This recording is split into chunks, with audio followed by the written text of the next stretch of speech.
Ireland, 837. The northern kingdom of Tara and the southern kingdom of Munster are at war. As these great high kings clash, petty kings rapidly declare allegiance to one, the other, or none. Hearing tales of chaos, Thorgest the Sea King arrives with 120 longships. 2 years later, he sacks the monastery of Armagh, defiling the altar St. Patrick himself had installed and ordained. The pagans scatter the saint's holy relics in the streets, butcher scholars, and destroy the monastery's most precious treasure, their books. Perhaps most shocking, this pagan lord declares himself the new abbot and begins collecting the monastery's rents. But the heathen is not satiated. In 841, Thorgest seizes a harbor.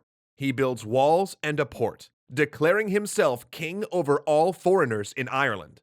And he names this new city after its black pools, Dublin.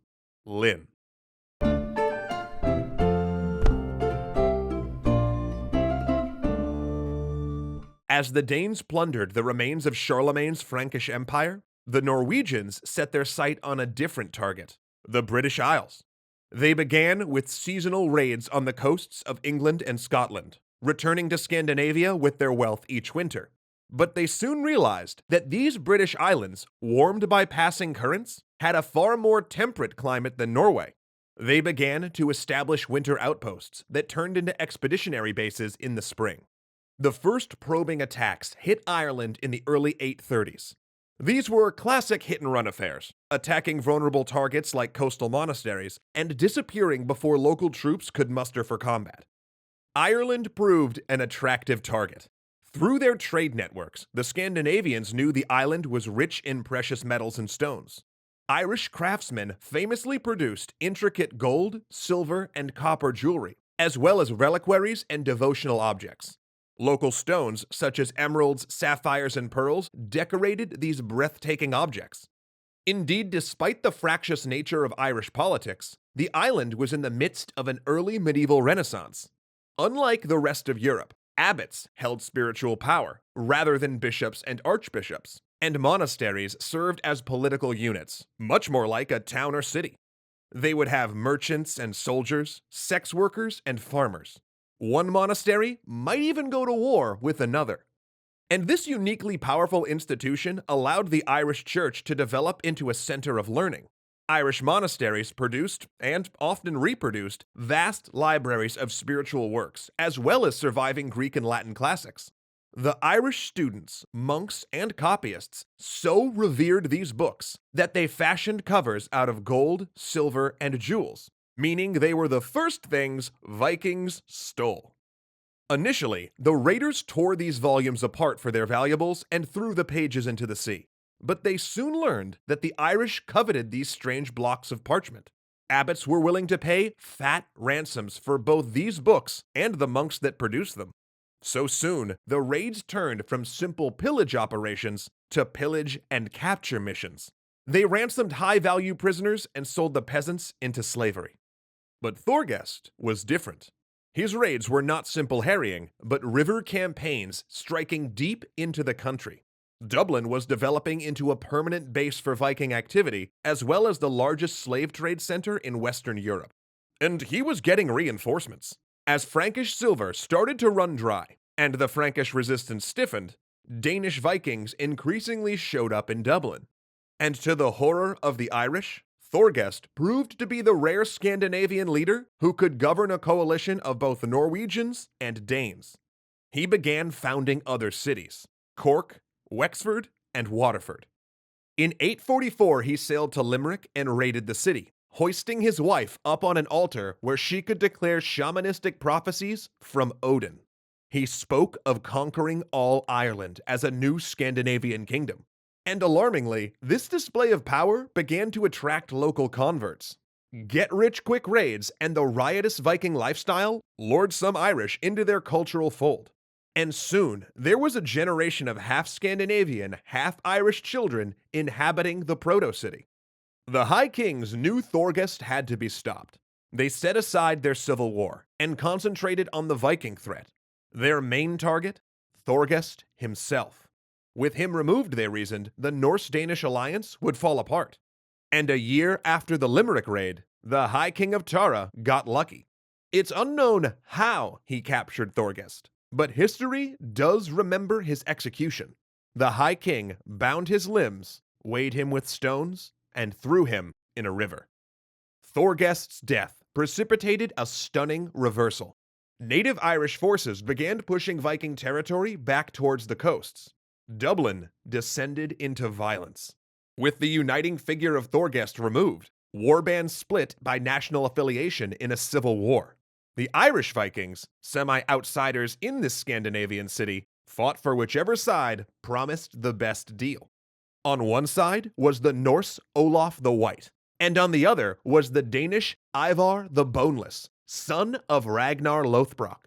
But just as the two sides seemed destined to destroy each other, the leaders held a conference.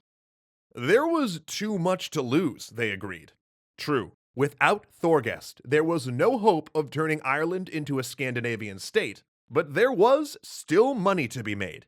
Scandinavian cities in Ireland remained valuable trade centers, and good bases to gather Vikings for campaigns in the Anglo-Saxon kingdoms. Ivar and his brothers dreamed of rallying a great heathen army to attack the Anglo-Saxons. And if they succeeded in capturing territory there, the agricultural lands of England and the trade center of Dublin could link up in a powerful North Sea empire. And Olaf, for his part, set his sights on territory in Pictland, modern-day Scotland. They partitioned the city and began gathering forces, and they were partially successful. The English Danelaw did become a Viking power center in the British Isles, though, as we mentioned in a different series, it was Halfdan and Guthrum rather than Ivar who realized that dream. Indeed, a later sea king would briefly unite Dublin and Viking York under one rule, but the kingdom didn't outlive him. These campaigns against the Anglo-Saxons and Picts doomed the Viking project in Ireland.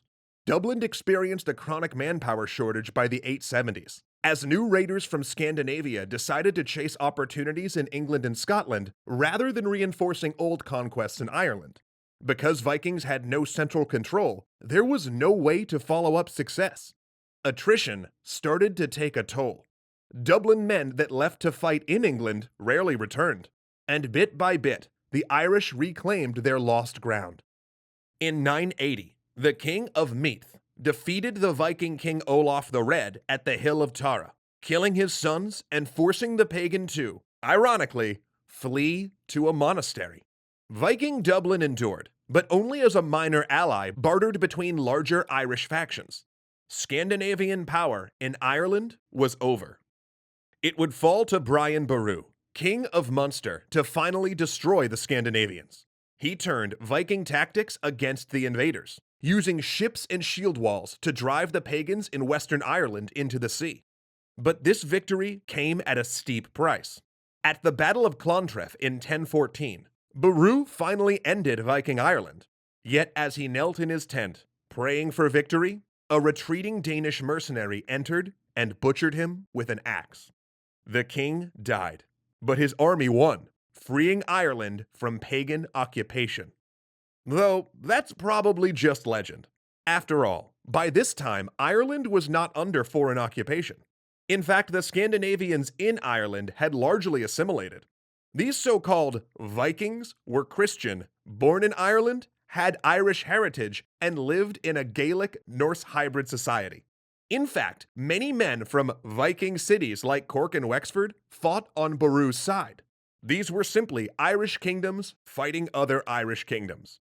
But national myths are often built on legend, and Boru's victory over the supposed foreign Vikings became a rallying point for Irish identity that continues today. In fact, Boru's trademark instrument, the harp, became the symbol of Ireland. Though Viking conquest in Ireland lasted a brief period, around 150 years, their presence radically changed the island. It linked Ireland into Scandinavian trade networks, with Irish goods and enslaved people traveling as far as Anatolia, while receiving previously unknown products in return. And the island began showing up in Arab atlases. In short, it made the world aware of Ireland and opened Ireland to the world. But there was a darker side to this trade. By founding Dublin, Scandinavians had reintroduced slavery to Ireland and made it socially acceptable in a way it had not been when they arrived. Slavery had previously existed in ancient Ireland, but St. Patrick, who had experienced the practice himself, labeled it sinful and stamped it out through preachings and writing. But these new Scandinavian lords had no qualms about keeping Irish thralls, and in time, the Irish began enslaving Scandinavians as a way of turning the tables. The trade would continue another 2 centuries, only declining when the Normans invaded both England and Ireland, introducing feudalism in place of old slave systems. So, just to recap real quick, the Viking Normans ended the Viking slave system in Ireland. Yeah, history is weird. So join us next time as we trek east to Baghdad, Constantinople, and the lands of the Rus.